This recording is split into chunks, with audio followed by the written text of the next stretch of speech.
My name is Delaine Henry. I'm the CEO of Advanced Hospice Management, and we are solely focused on billing and revenue cycle management for hospices and palliative care programs across the country. We have had quite a bit of experience with the Medicare Advantage pilot starting in 2021 because of our diverse group of hospices. So that's giving us a little bit of an advantage to share that information with you all who are going to just have the pilot implemented in your area next month. So,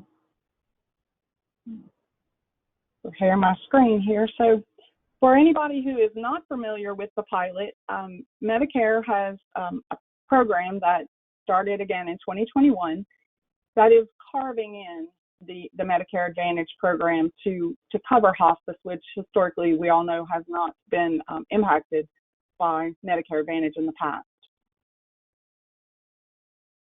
Just get through a couple of these slides since I've already done this introduction.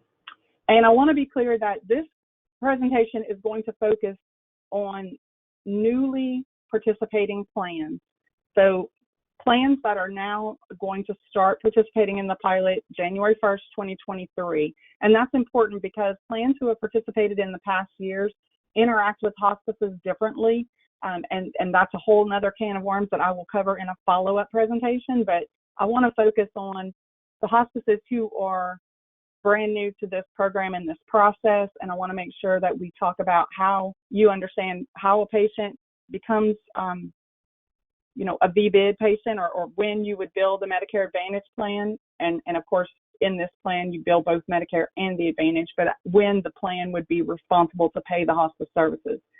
So again, there will be another follow-up presentation to discuss those ongoing programs who have participated starting in 21 or 22, but this is specifically for new plans participating in 23. So we want to help your hospice define VBID and the Medicare Advantage pilot program, determine if new plans are participating in your area in 2023, identify participating plans at referral, determine who pays, Medicare or the Medicare Advantage plan, submit timely NOEs to both Medicare and the Medicare Advantage plans, find all of your resources because Medicare has a great website that gives you all the information about plans and contact information for those plans, and actually a contact information for CMS regarding any questions related to the VBID plan. And then of course, the point of everything is to get your claims out clean and get them paid correctly and accurately and promptly the first time. So what is VBID? VBID is value-based insurance design, and it is not new to Medicare, but it is new to hospice. So there are other innovative plans and pilots going on in other types of care, acute and post-acute, but this is the first pilot that we've participated in for hospice specifically. It's testing the carve-in, which is whether or not it's feasible and does it present an advantage to the patient to be to have hospice carved in and covered under Medicare Advantage as opposed to covered under Part A as it has historically been for us. And of course, will it save money for the Medicare program?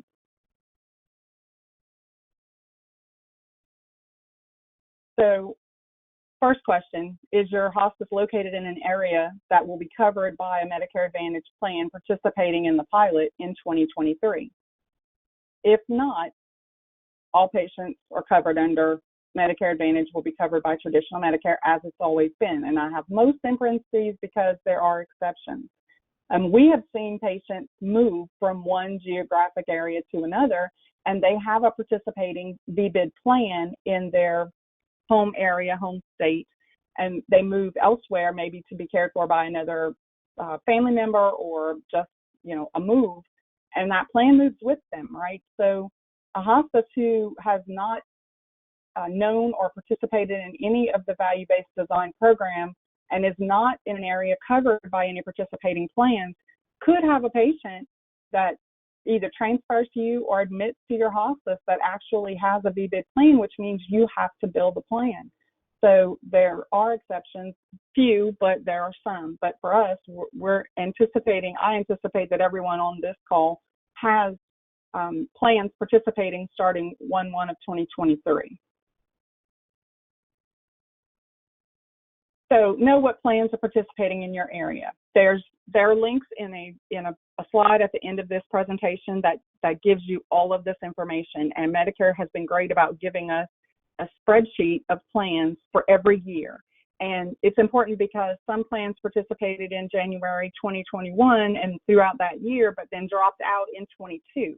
And then they may have re-engaged in 23. So it's important to look at the specific year that you are checking to determine what plans are in your area. And really important, and this is why I wanted to be clear about what this presentation entails and who we're focused on, because we want to talk about plans that start 1/1 of 2023, because that will determine who covers the hospice care for a patient. So to be clear, for you all who have never been in any of the plan areas and you have plans starting 1/1, if you have patients on service prior to 1/1, so their hospice election date is 12/31/22 or before, and they are on service with your hospice before January 1st and continue care January 1st and later, those patients will continue to be covered by traditional Medicare. So we do not discharge and readmit those patients. The payer does not change. You do not have to build a plan, but that's very specific to that scenario that I just described. The patient is already on hospice care with Medicare Part A. They elected hospice with your agency prior to 1/1 of 2023, and that plan was not participating in the pilot prior to 1/1 of 23. So when I say not all plans are participating, and we only bill participating plans, that's pretty obvious, right? But I say that because when we get further into the presentation, you'll see how to determine exactly what plan the patient has, because you all know a Medicare Advantage plan has a 5-digit code that tells us, okay, this is Humana or this is UnitedHealthcare, but there's an extension for the plan itself, and not every one of those individual plan types is participating. So again, this is important. Medicare updated some language in some of their prior information, and MLM Matters 11754 really referenced January 1 of 2021 because that was the pilot start date, right? But they went back and they updated some of those dates so that it would be clear about how Medicare covers the hospice care Part A prior to the beginning of a planned start date, and that if the patient is on service, it continues to be covered by Medicare.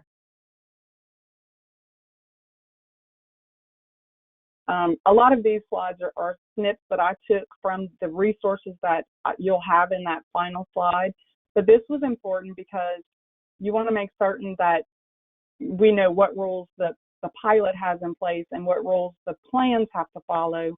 And I thought this was important because Medicare has set forth 3 rules, one being that Medicare Advantage plan has to pay the hospice regardless of if the hospice is contracted or not. But because some hospice programs fall under a larger health system or maybe have other types of care that they are already engaged in a contract with the payer, some have extended those contracts or addended them to include hospice. So you may be an in-network provider with your participating Medicare Advantage plan, and that may set forth a different set of billing and claim requirements, in your contract. So if that's the case, you want to make sure you refer to your contract. One rule that we really like is prior authorization or other utilization management requirements are not allowed under the hospice care model. So that means that the Advantage plans cannot require you to obtain a prior authorization. They cannot determine how much utilization, how often you can see your patient, or what resources you can allocate to that patient. They must pay you Medicare rates for all levels of care. So you can't be limited as of this year, 2023, I'll be clear, because it can change every year, and I expect that it will. But you do want to be aware that prepayment and post-payment review is allowed for hospice care. So just like Medicare can ADR any hospice chart, the plans have the ability to do that also.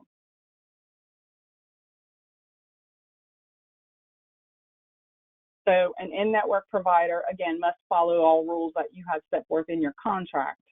And that brings up an interesting point, and it's a conversation that I've had with several hospice owners and CEOs and managers about contracting. Do you contract or do you not? Well, it's an individual decision. It has pros and cons both ways. I can't say one way is better than the other, but I will say that if you have any resources on the home health side of patient care, it's a great conversation to have, because home health has been covered under Medicare Advantage for many years now, 10, 12, 15 years. It's been a while. So that is a great resource to understand how the plans operate when a service is truly carved in, which means it's truly covered under Medicare Advantage. And those plans have the opportunity to set their own rules, just like a commercial insurance might. So it's interesting to see the difference in coverage based on each individual plan when it comes to contracting. And, from one provider to another, one home health to another home health may have different contract terms, payments, rules, timely filing. Like, the contract can vary quite a bit. And one interesting point that I will make, I had a conversation with a Louisiana hospice last year in 2021, and we were discussing whether or not contracting might be advantageous or not, because the expectation was that the pilot would not only expand, but I believe a lot of people believe that hospice will be carved into Medicare Advantage, right? Which would mean every patient that elects hospice, if they have a Medicare Advantage Part C plan, the hospice would be obligated to bill the plan. And that plan can have whatever rules they want. If they require you to be in network, then that's the requirement. If you're not in network, you would not be able to take the patient, or you would not get paid for that care. So to be proactive, some hospices decided to reach out to maybe the most utilized plans in their area to get ahead in the contracting, to figure out what does it take to get contracted, what are the requirements, what can we apply now, even though the pilot was not even active in their area at that time, and so that Medicare Advantage plan had no hospice benefit because hospice isn't covered under Medicare Advantage, right? Well, surprisingly enough, they applied to contract with their most popular plan in their area and were denied. And the reason was that the plan had enough hospice coverage in that area, which left everybody kind of scratching their heads, like, how can that be when you guys don't even cover hospice? Well, again, it's because there were other providers in larger health systems or in other lines of post-acute care that were already contracted with those Medicare Advantage plans for those other types of care, and they were able to just create an addendum to their contract to include hospice. So it was just kind of an add-on. Contracts already in place, they were able to add hospice coverage, and they were contracted.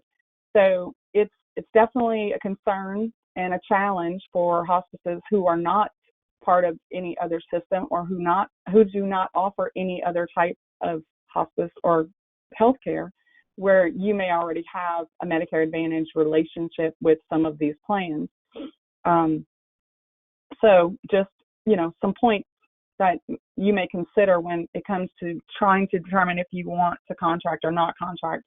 I think I can say from home health experience that the majority of plans require you to be contracted, and if you're not, it's quite a reduction in reimbursement. And the rules are different as far as authorizations, and there's just a lot of different pieces and parts to it. But for the most part, I believe as far as reimbursement is concerned, you are in a better position when you're contracted. So that's just something to keep in mind. I'm not saying run out and get contracted. I'm not giving an opinion either way. I'm saying that you should definitely consider both sides and whether or not it benefits your hospice and your referrals, and will you be able to care for everybody in your community if you're not, or if you are. And that's just for everyone to decide. So here are the top 3 things that Medicare says on their page about this pilot program that providers need to know. So you must send all your notices and your claims to both the Medicare Advantage organization and your MAC, which is your Medicare, Palmetto GBA, CGS, NGS, right? So that was a challenge in the beginning, but as far as I know, all of the EMRs that we utilize and that our clients utilize have the capability of sending the NOEs and the claims to both. Now, whether or not the Medicare Advantage plan accepts an electronic NOE is something we'll discuss in a further slide, but your EMR should have the capability of doing both of those things simultaneously, because it's not set up as a primary and a secondary. Claims have to go to both payers as primary. If you contract to provide hospice services with the plan, be sure to confirm billing and process steps before the calendar year begins, as they may be different. Again, you have to follow your contract rules if you're contracted. But this is the point. If you are not contracted, the Medicare Advantage program still has to pay the hospice at least the equivalent of the original Medicare rates for all levels of care.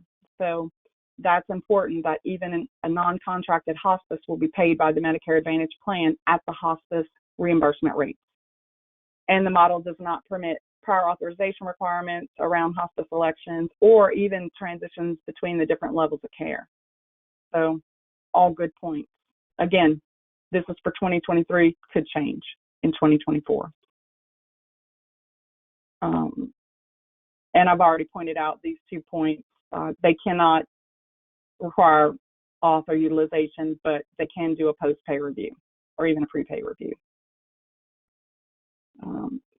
So when it comes to billing, what is important is making sure that, you're entering your payer information into your EMR as both Medicare and the Medicare Advantage plan, and they both must be billed as primary, and that Medicare NOEs for patients covered under this plan are being submitted to Medicare and to the plan, and both within the 5-day window, because the plans are, for the most part, I can't speak for the brand new ones 1/1, but the ones we've dealt with in 2021 and 2022 have required that 5-day timely filing limit on notice of elections.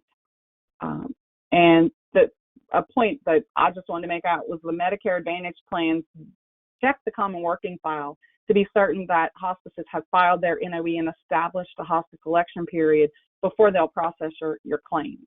So you want to get those NOEs in timely to Medicare, which you must do anyway.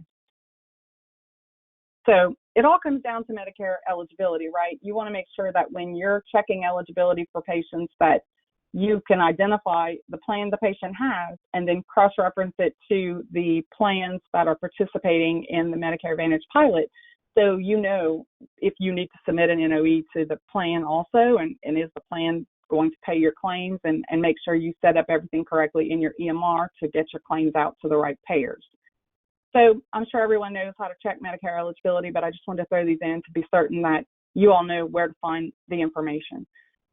So confirm your Medicare MBI. Of course, you must have that. And this is a point to make only because if your referral is coming from a hospital and that patient's covered under a Medicare Advantage plan that's participating in the pilot, the patient may come over with the plan ID as opposed to their MBI or Medicare number. So if you don't get an MBI, you certainly want to make sure you have the patient's correct spelling of first and last name, date of birth, and social security number, because you can go look up the MBI in the MBI lookup tool in your MAC portal, which is Palmetto GBA, CGS, or NGS. And then, of course, everybody has some other type of eligibility portal, usually through eSolutions or Waystar, Ease, one of the online providers. You can still check on the automated phone system, and a lot of the EMRs have an integrated eligibility feature. So however you're checking eligibility, you just want to be sure you're getting all the pages and that you pay attention now to the plan page, which we used to be able to ignore. So this is just an example of what we see when we pull a Medicare eligibility, and I just wanted to point this out. So now you're looking at all of the items you would normally check, right? Does the patient have Medicare? Do they have Part A? Is it effective and not terminated? You're looking at prior hospice, but what we're looking at now is the plan page. So this particular patient has a Medicare Advantage Type C, which is the type of plan we will be billing. and they're enrolled 1/1 of 20, no disenrollment date, and there's your contract or your benefit plan, R2604. That's the number that is going to cross-reference to the spreadsheet that Medicare provides of all of the participating plans. Now, one thing I'll point out is that's the main number for that plan for United Healthcare, let's say, but there's a 3-digit extension that gives you the contract number. And so this is a snip from the actual spreadsheet of the plans that are participating. And I chose this one because it is Louisiana's newest plan. It's the only plan that Louisiana has had participating in the pilot program. So we are new to the pilot in 2023. And this is the information that you get from this spreadsheet.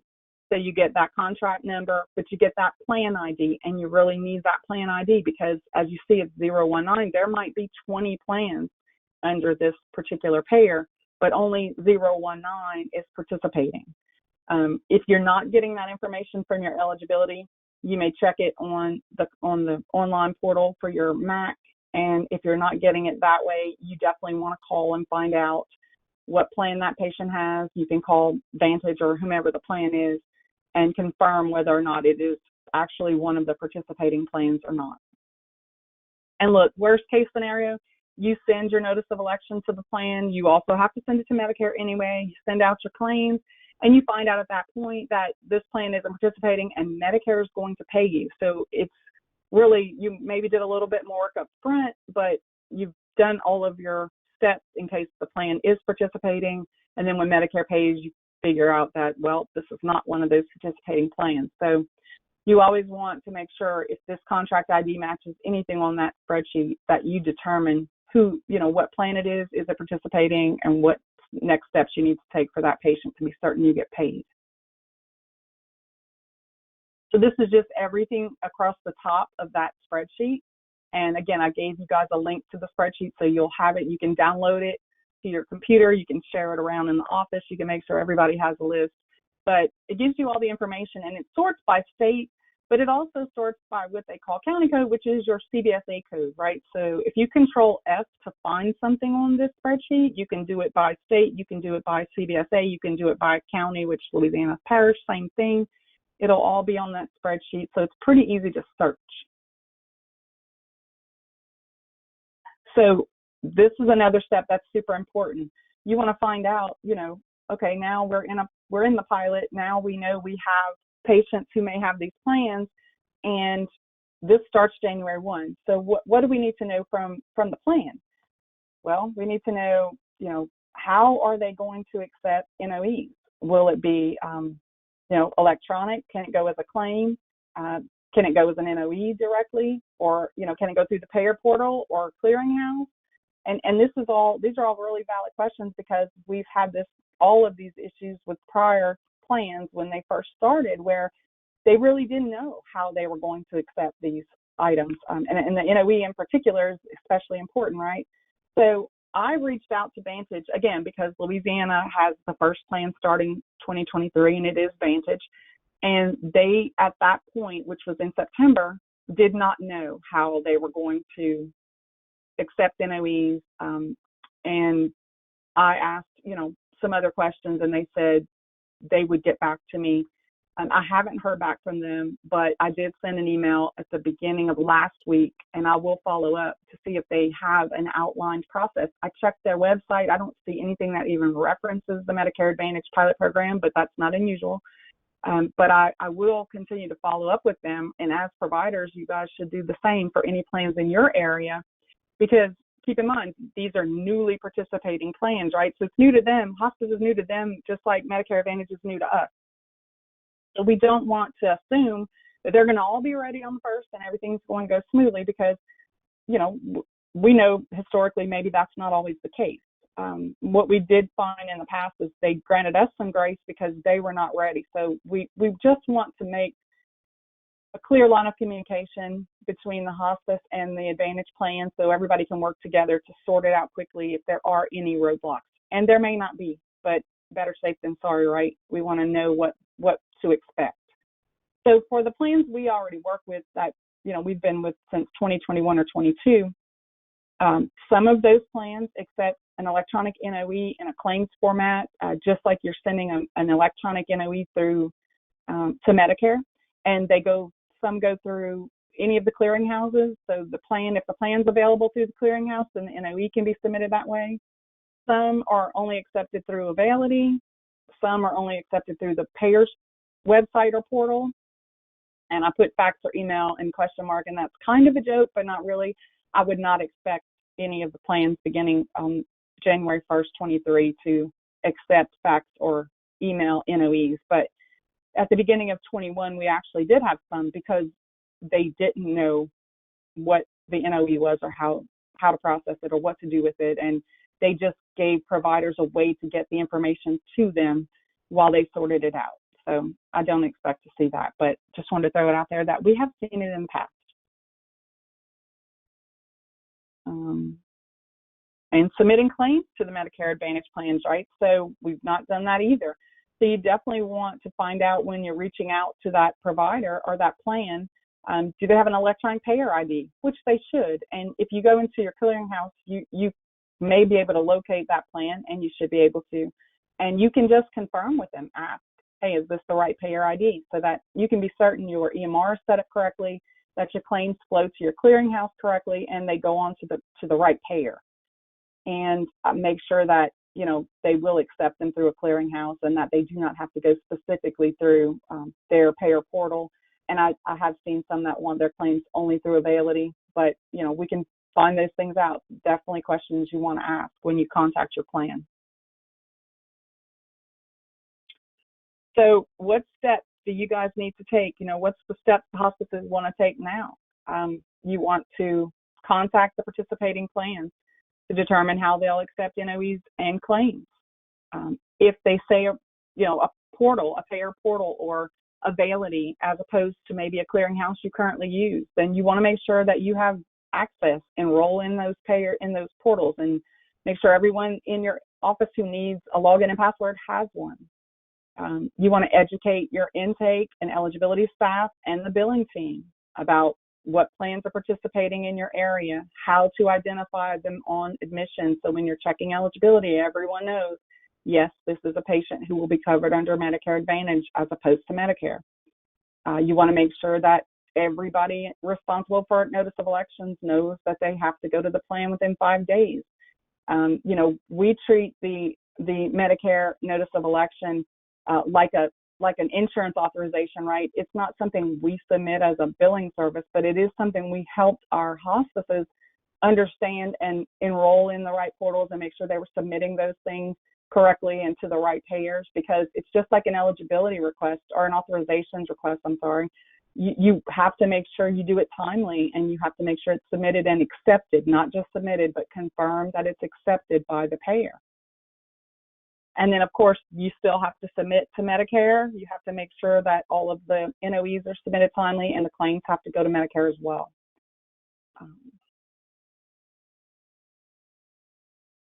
And this is all of the resources, but I want to go back to the slide and just mention a couple of things that I didn't think about. So for Medicare Advantage, you want to make sure that when we're talking about patients who start their hospice election 1/1 of 2023, and that's the new election, right? So that's when the pilot program or the Medicare Advantage plan would be active. And if they have a plan, then of course you have to build a plan.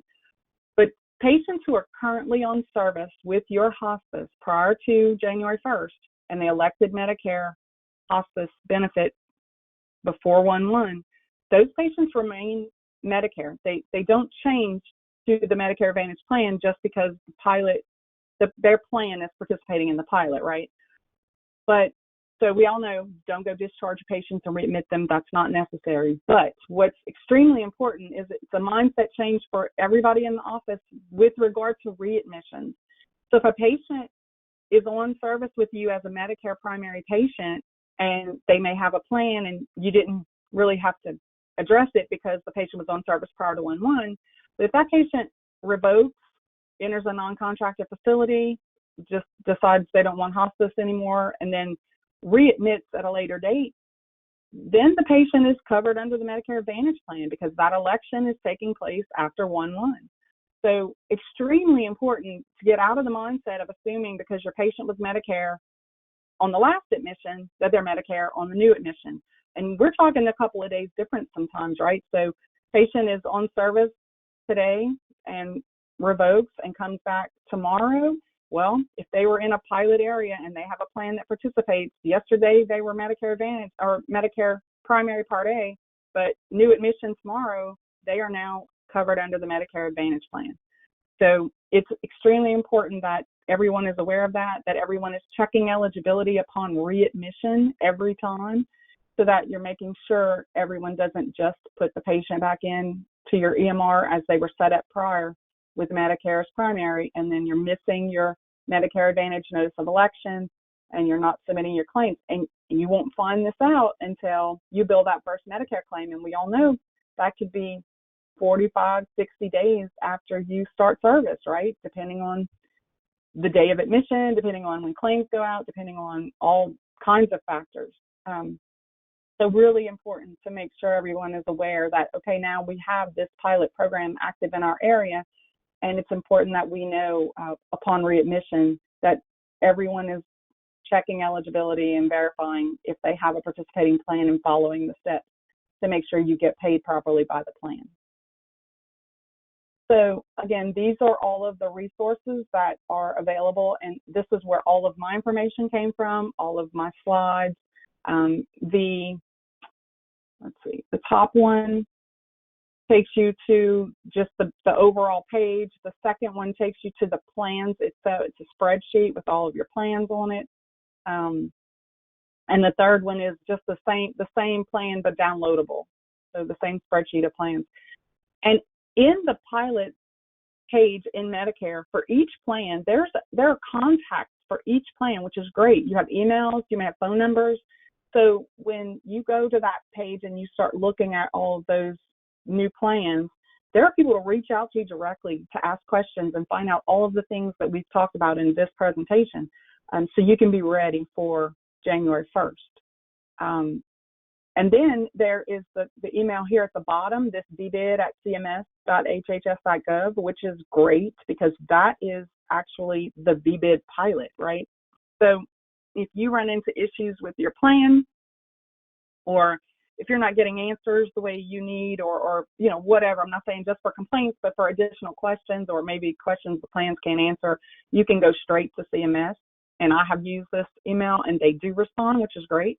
So again, please utilize all of your resources. And of course, if I can help, I'm happy to. And again, I've been digging specifically with Vantage because it is Louisiana, and I believe it has some coverage in Arkansas as well. And I'm just trying to get the particulars, but you all may have some of the smaller plans in your area, and it may not be a plan that you would expect to be up and running with pilot program and everything ready to go on 1/1. I would expect the United Healthcares and the Humanas and, you know, those larger plans, because they may have other plans, and I'm certain they do, that participated in 21 and 22, and they've just expanded to include new plans in 23. So those guys are probably set to go. They've just, you know, opened up their whole process to these new plans. So that shouldn't cause any delay or have any issues with how and where to send your NOAs and your claims. Some of the plans who have not had any participation at all in this program are the ones that, you know, we want to get in touch with and stay in touch with and make sure we understand the plan for 1/1 so that there is no delay in billing, there's no delay in payment, which is super important, and that your claims get processed successfully the first time. So that is the entire presentation. If you guys have questions, you can ask me in the chat. And if you think of something after this presentation, you can certainly email me, and I will make sure that everybody who attended gets this handout, so you'll have all the links.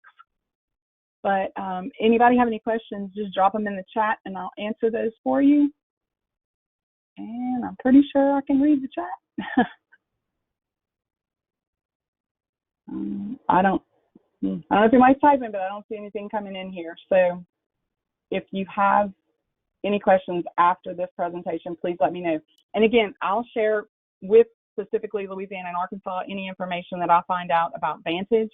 If you have a pilot plan in your area that you feel like you maybe is new and completely new, and you would like us to reach out, see what information we may be able to obtain. Of course, it won't be more than you can, but we can, maybe more people asking the questions, right? The squeaky wheel and all that. We may be able to get them to respond or at least have a plan so that everyone's claims can get processed and paid correctly. But that's all that I have today. And again, there will be a part 2 to this that will more address the ongoing plans who have participated in 21 and 22, because there are some interactions happening there that are different than what we expected, and we don't have good guidance on that yet. So those are the things that we will try to address in our next presentation, and I expect that to come in early January. So keep a lookout for the email alert and sign up for that if you have other plans in your area, or if you have other hospices who have been in this pilot prior to 1/1 of 23. And if you have questions regarding those things, send them over so we can try to get those answers prior to the webinar and give you guys the information that you need. So that is all that I have today. Thank you all so much. I don't see any questions, but again, reach out to me if you have them after the presentation, and I'll make sure that this slideshow goes to everyone. All right, thanks guys.